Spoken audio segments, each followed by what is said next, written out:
الإنسان الذي يجده. نعم. فكان الذي يجده الزهاد الذي لا يملكون شيء من الدنيا الصوف، ولم يسموا أنفسهم بالصوفية. نعم. وإنما سماهم الناس بالصوفية فلما وجدوا الاسم ليس فيه مضرة، ليس فيه مخالفة للشريعة. والأصل كان عند المتقدمين أن لا مشاحة في الاصطلاح. ما دام الاصطلاح ليس محرم شرعا، نعم. فالنظر إلى المسمى لا إلى الاسم. فلا نقول أنه لماذا تسمون العلم الذي يشتغل بأدوات الاستنباط ووسائل الاستنباط، لما سميتوه علم الأصول؟ ما ورد عن النبي ولا الصحابة ولا التابعين ولا تابع التابعين اسم علم الأصول. ما ورد عن الصحابة ولا التابعين ولا عن النبي اسم الجرح والتعديل. تقصد أن تقول أن الفكرة الصوفية أو الدعوة الصوفية نشأت في عصر التابعين؟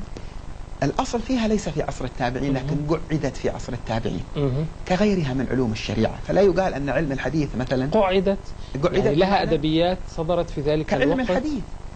كعلم الحديث وما يليه.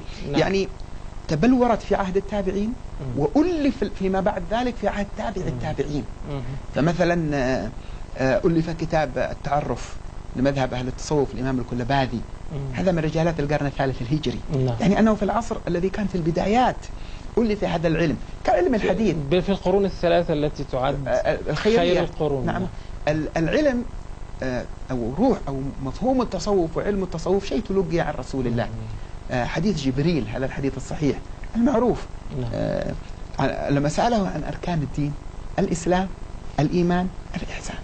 استنبط من أركان الإسلام بعد الشهادتين علم الفقه الذي يبين كيف نصلي، كيف نصوم، كيف نزكي، العبادات والمعاملات. علم الفقه استنبط من أركان الإسلام. أي ينتمي، هو استنبط من الكتاب والسنة لكن ينتمي إلى الإسلام. يعد من العلوم الداخلة تحت دائرة الإسلام.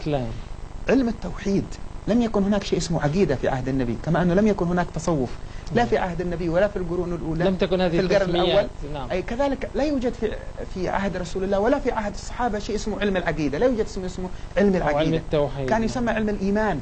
كان يسمى الإيمان. حتى البخاري لما بوب له كتاب التوحيد، غيره بوب له بكتاب الإيمان.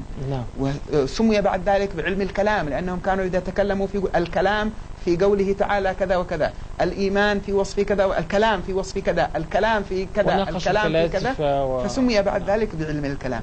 فإذا تأصيل هذا العلم أو حقيقة هذا العلم من لدن رسول الله. كما أن علم الفقه، تريد أن تقول أن الصوفية هي علم الإحسان؟ هذا الذي أريد أن أصل إليه. أحسنت.